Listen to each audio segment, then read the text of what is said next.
Au nom du Père et du Fils et du Saint-Esprit. Amen. Grande joie d'être là avec vous, avec toi. En ce vendredi 26 février, nous sommes presque à la fin du mois.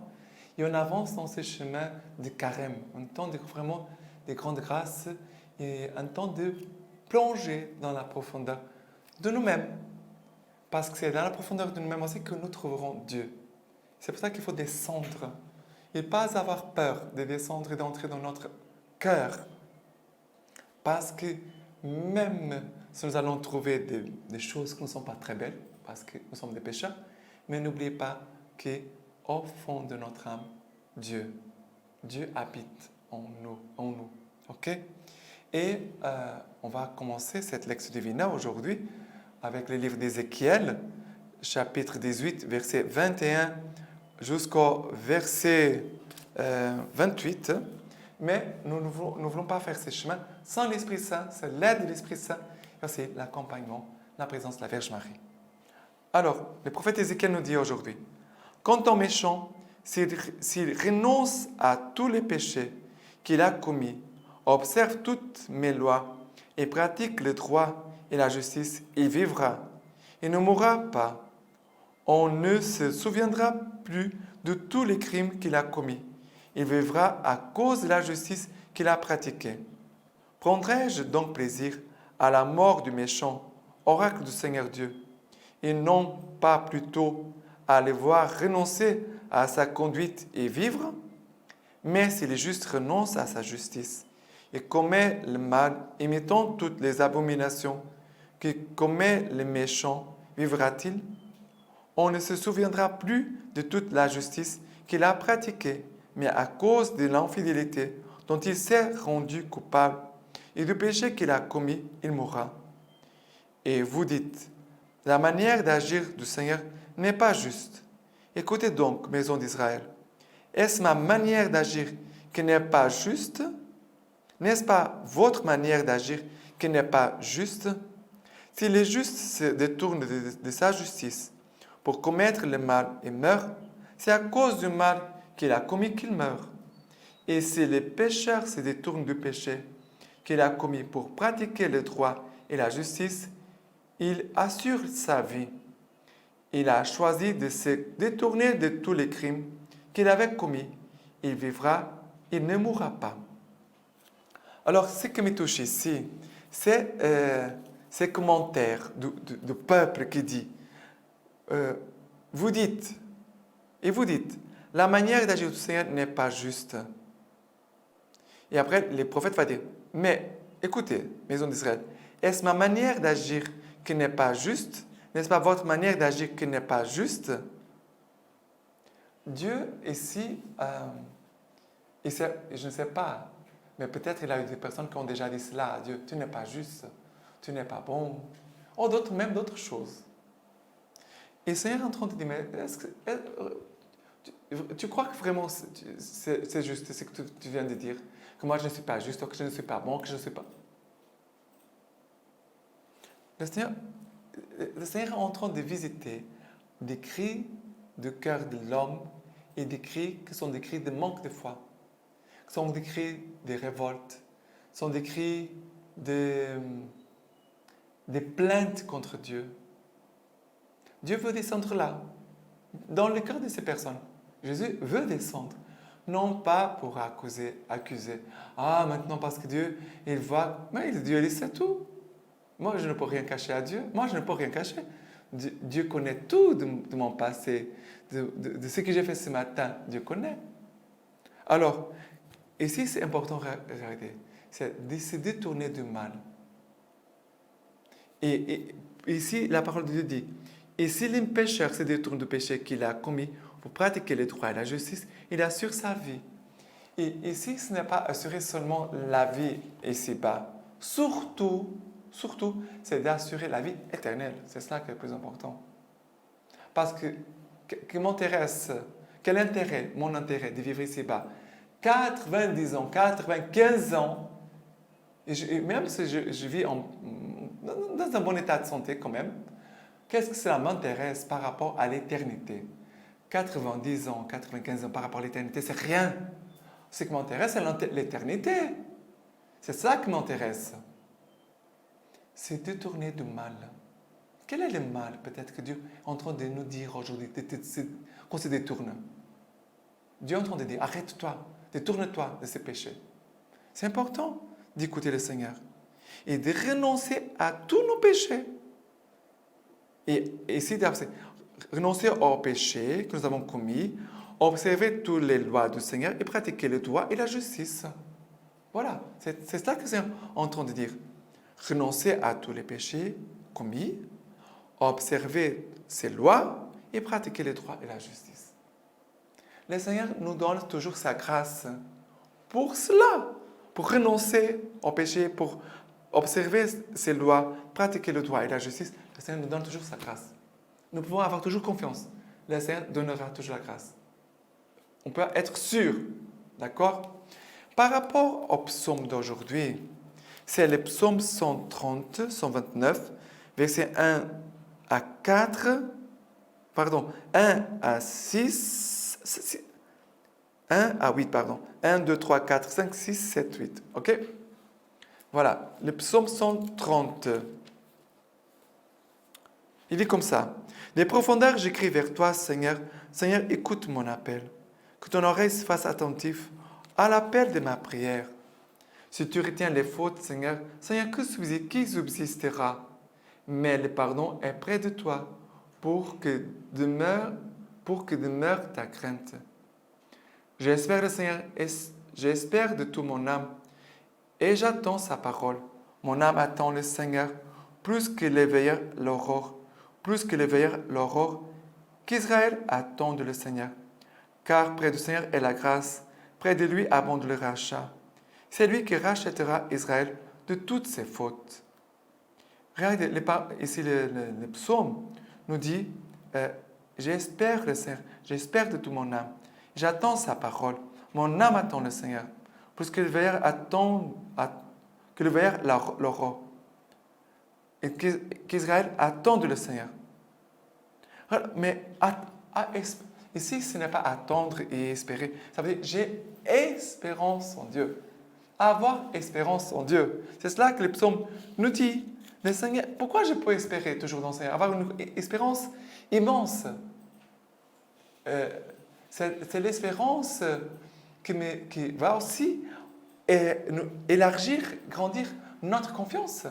À cause de l'espérance, regardez, à cause de l'espérance, ma confiance en Dieu, elle respire, elle augmente, elle grandit. C'est l'espérance aveugle que j'ai dans sa miséricorde. J'ai une espérance aveugle dans sa miséricorde, dans sa confiance, dans la bonté du Seigneur. OK? Car près de lui abonde la grâce, près de lui abonde le rachat. Près de toi est le pardon. Près du Seigneur. Voilà. C'est que le Seigneur, par ce psaume, il veut regarder que de notre cœur monte ce qui est au plus profond de notre cœur, des profondeurs que j'écris vers toi, Seigneur. C'est-à-dire qui écoute notre prière et la réponse est l'espérance. Déjà, espérer en Dieu, c'est déjà un don de Dieu. OK? Et par rapport à l'Évangile, c'est Matthieu chapitre 5, versets 20 à 26.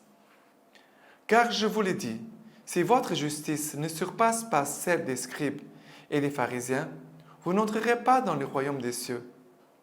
Vous avez entendu qu'il a été dit aux ancêtres, « Tu ne tueras point, et si quelqu'un tue, il en répondra au tribunal. Eh bien, moi je vous dis, quiconque se fâche contre son frère et en répondra au tribunal. Mais s'il dit à son frère « crétin », il en répondra au Sanhédrin. Et s'il lui dit « renégat », il en répondra dans la géhenne du feu.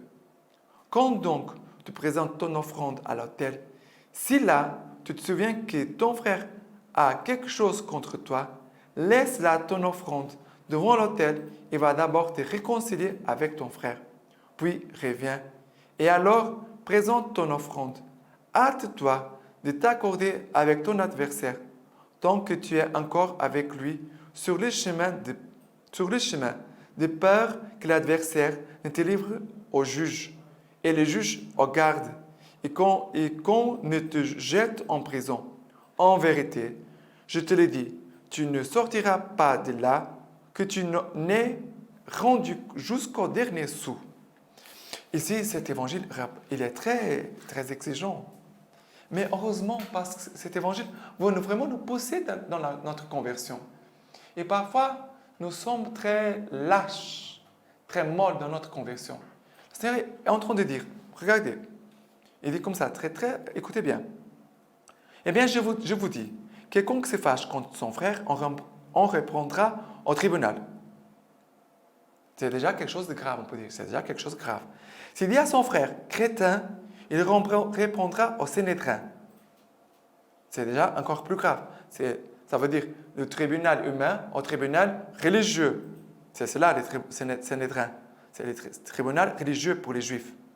S'il lui dit renégat, il le répondra dans la gêne du feu. Ça veut dire, tu as eu l'opportunité, c'est comme la gravité de la chose, ça va augmenter. Parce que la personne a eu l'opportunité de dire, mais j'ai fait quelque chose de mal, le tribunal m'a fait un reproche, je dois changer. La personne ne s'est pas repentie. Il va après faire encore quelque chose de pire. Il va au Sanhédrin. Le Sanhédrin va dire, mais tu es en train d'enfoncer Dieu, ton frère. La personne ne se repentit pas. Après, il dit, mais si la personne va continuer à faire le mal, elle va tomber dans l'enfer. La géhenne, c'est l'enfer ici. Alors, qu'est-ce que le Seigneur va nous aider? Regardez bien, écoutez bien. Si tu es là, parce que Jésus est en train de parler pour des Juifs pratiquants, on pourrait dire, mais pour des catholiques qui veulent vraiment vivre la foi, qui veulent vivre la parole de Dieu. Quand donc tu présentes ton offrande à l'autel, tu es là à la messe, à l'Eucharistie, tu es devant l'autel, il y a la quête pendant la messe, n'est-ce pas? On va faire notre offrande.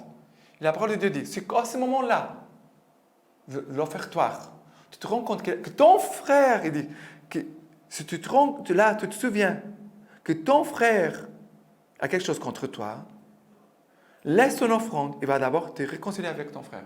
C'est comme si on arrêtait la messe, on arrête la messe, allez vous réconcilier les uns avec les autres.